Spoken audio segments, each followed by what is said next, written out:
don't purge it out, you're gonna go back into sin, into the world. That's why you gotta mortify your members. And really, the reason your flesh is against your spirit and your spirit against your flesh is because that's our battle. That's our battle to see if we're worthy of that kingdom that was set on that dangerous path. That's what it's all about, man. And that's that perfect balance that's given to man to see if he's worthy, man. And Most High gave it to us himself. It tells you that in the second Esdras. Right here. This is second Esdras 7 and I'll start at verse 56 or 57. Second Esdras 7 and 57. Then answered he me and said, this is the condition of the battle, which man that is born upon the earth shall fight. Right. That if he be overcome, he shall suffer as thou hast said. But if he get the victory, he shall receive the thing that I say. Right, and what was the thing that we just read in Romans? If you continue to do the thing that you're doing in the world, what would you going to receive? Death. But if you got the victory, the Most High chose you in the end, and you overcome, you're going to be rewarded greatly. You're going to have that city you're going to be in that city that's set on the dangerous path. Right, you're going to make it into the kingdom. Right. And the elect are going to make it into the kingdom, regardless. You know, but they're not going to be working on the left. They're not going to be the friends of the world. Right. But the elect is the ones that are going to find it. Right. They're the ones that are walking, and they're going to make it through that narrow path. And that's a beautiful scripture, man, because it gets around perfectly to the spot. What our job is, what our real battle here is today. Because the scriptures tell you we don't war against flesh. We war against the high spiritual wickedness in the things of this earth. You know, but it's that battle which is against the world, man.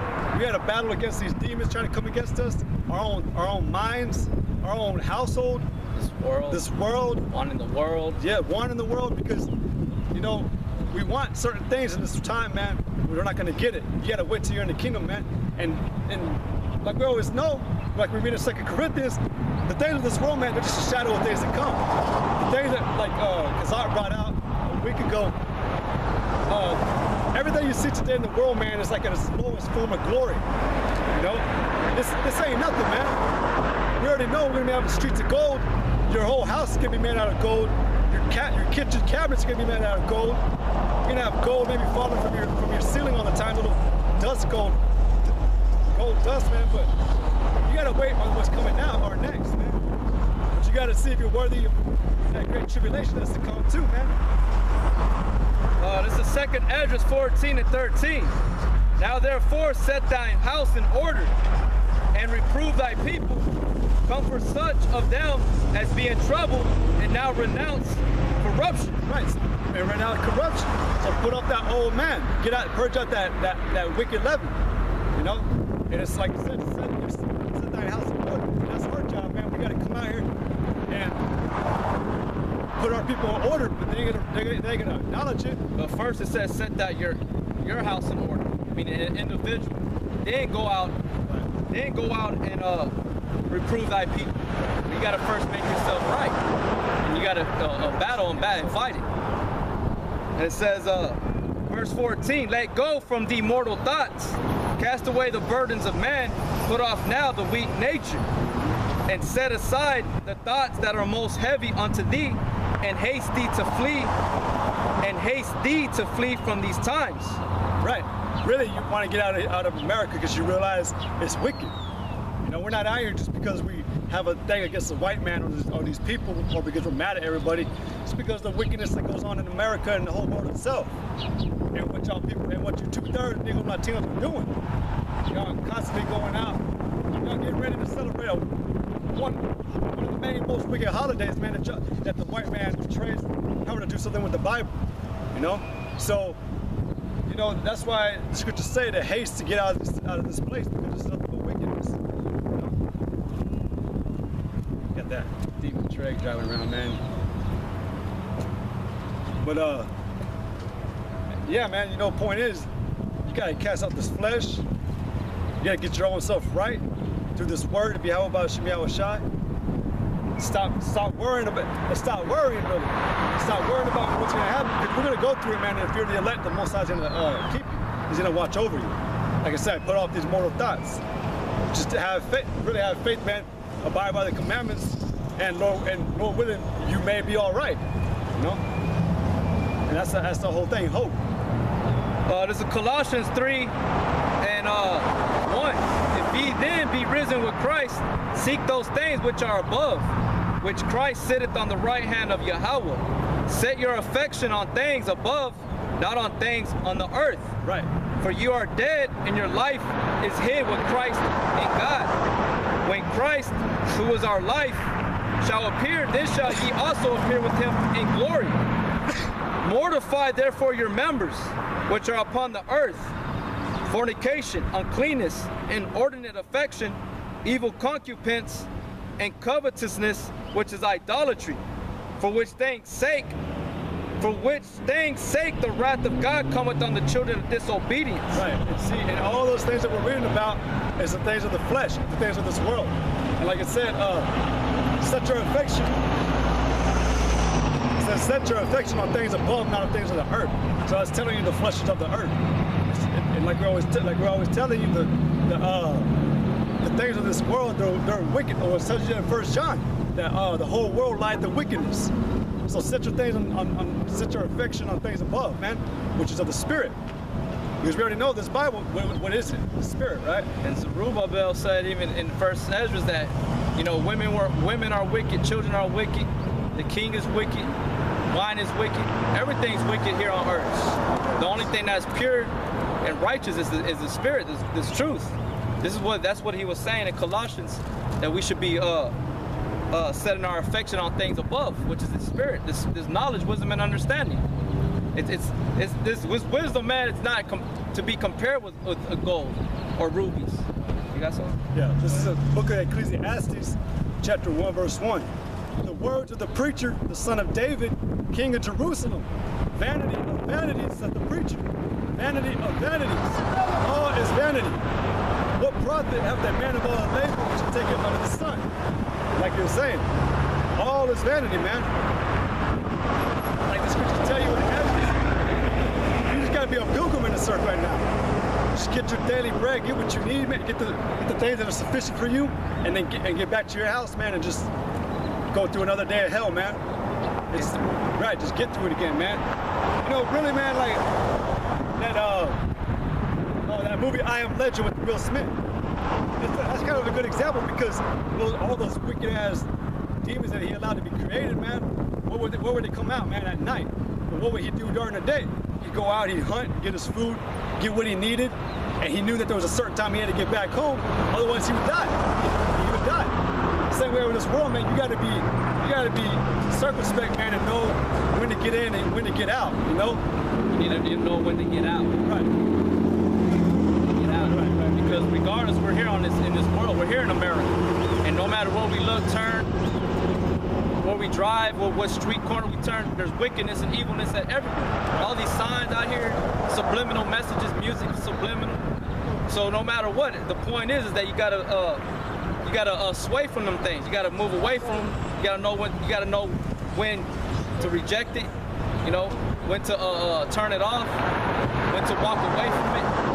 It's all about turning away, because the ones that are simple-minded and foolish, or they think they're great, they walk in that path where the wicked walks, and what happens? They get caught up in it. They'll get killed. They'll be accused falsely, or they'll be mistaken for another person and shot. So you always gotta get it. We're always in the world, but we gotta get out.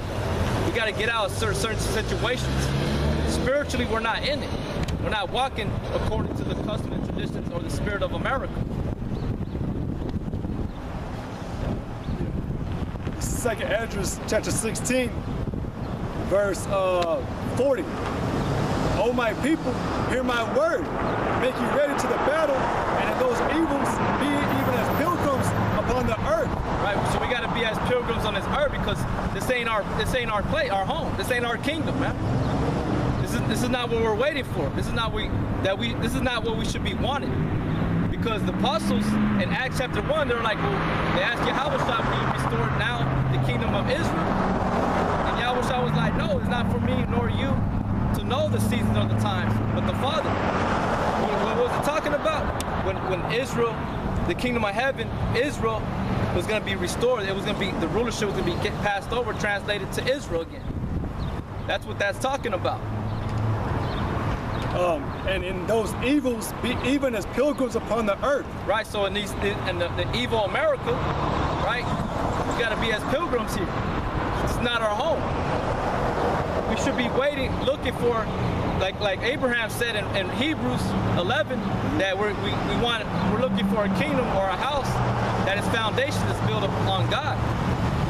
Righteousness, love, peace. There's no love and peace here in America, man. This place is hell. Right, like just to bring it out, man. This place is so God blessed, man. Why is this? I don't know if you've been hearing on the news. It's a big issue again now. Gay marriage again. Now they legalized it in New York and some other states. But if you were married there and you went to another state, you were legally considered common law marriage. Yeah, like you were, like y'all could be a couple, like you faggots could be a couple. But now the whole country is now trying to pass that it can be legal now. They're trying to legalize gay marriage officially, and it's becoming a real big issue, man. That's how we know America is Babylon, right? In Revelations, because it said that the city is spiritually called Sodom. And basically, this place is the only place here on the earth that actually allows homosexuality to be practiced openly and, hidden. Besides in Europe, I'm sure Europe, that's where Esau dwells too, but here America's the major one. That's how we know America is in Revelation. Right? America's Babylon, spiritual called Egypt and Sodom. Wicked, man. And I don't know if I didn't tell you that. I told you there's another thing that came out with the news a couple of days ago. This issue about lion meat, lion, leopard, and tiger meat. Trying to sell it at restaurants now, man. And really, they're trying to secretly put it throughout these meals too, like they're doing at McDonald's, all these other places like Taco Bell, Whataburger, whatever. It's highly good in here, man. But they're trying to arrest some people for it and legalize it, which, that's what Esau does, man. Esau wants to try everything, do everything, be everything. But if he was such a good person, man, why is he still allowing these things to happen? Why is he selling cigarettes when he's putting out on advertisements that they can kill you? If he was a good person, he'd be taking them off the counter, man. And he wouldn't be trying to sell Negro Latinos, he's calling it exotic food adventure meat, lions. And they're telling you that Esau is of Babylon, man, or is that wicked devil, because they'll tell you the population back in the 1960s, the lions was at 100,000. Now, up to today, it's gone down to 30,000. Lions are about to be extinct because of Esau, man. They're killing them and eating them. That's why, man, that's how we know, man, America is wicked, man. America's a faggot country, man. It's got a beautiful, harsh, deadly, overly destroying death coming to them, man. And if you're a wise man, you'll hearken to what we're saying and realize and know that it's a good thing that America should be destroyed forever, man. We're sick. We've had it, man, with America. All these brethren have had it with America. And if we could, man, personally, man, I would yell at the top of my lungs, man, go just like when they say ape right now, man, and cuss out America, man, because that's how wicked America is. That's how much it deserves to be cussed out.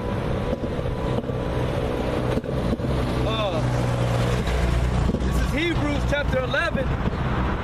Verse 8, by faith Abraham, when he was called to go out into a place which he should after receive for inheritance, obeyed, and he went out, not knowing whither he went.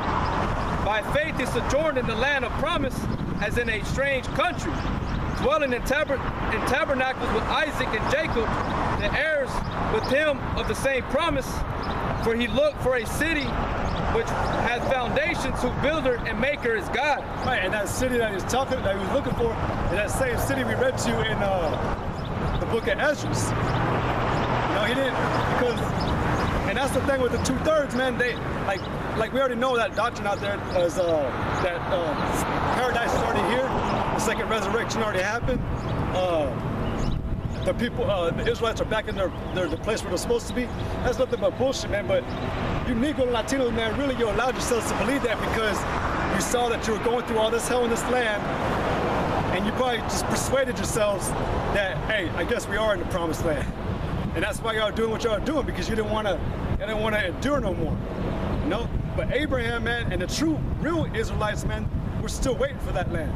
And we're not here in America thinking, oh, America, we got a car today, so I guess Yahweh did come today. You know, now we're good, you know? No, it's not like that. We're still waiting, we're still hoping and waiting on that kingdom, man. That we're not hoping we're gonna receive it, but we're hoping that we're gonna be saved in this time and not see that second death. This is 1 Peter chapter 2, verse 11. It says, dearly beloved, I beseech you as strangers and pilgrims, abstain from fleshly lust, which war against the soul, having your conversation honest among the Gentiles, that, whereas they speak against you as evildoers, they may be by your good works, which they shall behold, glorify God in the day of visitation. Right, but what we're doing, man, we're waiting still. You know, we still continue, even though nobody's hearkening to us, we got to still display that spiritual man. We got to be circumspect in all ways so that, like I said, we can glorify the Most High. But if you continue to live after that flesh, man, nothing's going to be, it's just going to bring more hell down on America, or on you and on these people. But, you know, can you go ahead and read that little part again in the beginning? 1 Peter 2 and 11. Dearly beloved, I beseech you as strangers and pilgrims. Right, and that's the point, real quick. And, you know, whatever kind of hell you go through, whatever doctrine tries to get pushed at you, you know, you just got to remain your integrity, remain that new man. Right, you got to just remain faithful, man up and endure. This is Colossians 3, and start at verse 7. In the which ye also walk sometime. I'm going to start at verse 5. Mortify therefore your members which are upon the earth, fornication, uncleanness, inordinate affection, evil concupence, and covetousness, which is idolatry, for which things sake the wrath of God cometh on the children of disobedience, in the which ye also walked sometime when ye lived in them. But now ye also put off all these: anger, wrath, malice, blasphemy, filthy communication out of your mouth. Lie not one to another, seeing that ye have put off the old man with his deeds. Right. And that's the things of this world. You got to continually, like brother Keith, like we were always stressing, you got to continually be in the scriptures, the balance, because Satan may snatch you up real quick. You got to be constantly aware. Like the brother, when he was down here from Mississippi with us, he was saying to y'all over the camera, and we've been telling y'all that when you come into this truth, you're basically already on a death sentence. You're on a balance beam, because you gotta be constantly making sure that what you're doing is not going off. You know, but you gotta beware, man, and you gotta and like I said, put off this. Like it gave you examples, instructions on some evil things, and then it went over to more. You're gonna have to increase and become more and more spiritual. You know, so our job as men, like Scripture said, Ecclesiastes, to fear the Most High and obey His commandments. It's about being spiritual. This is Ephesians 5 and 14. Wherefore he saith, awake thou that sleepest, and arise from the dead, and Christ shall give thee light.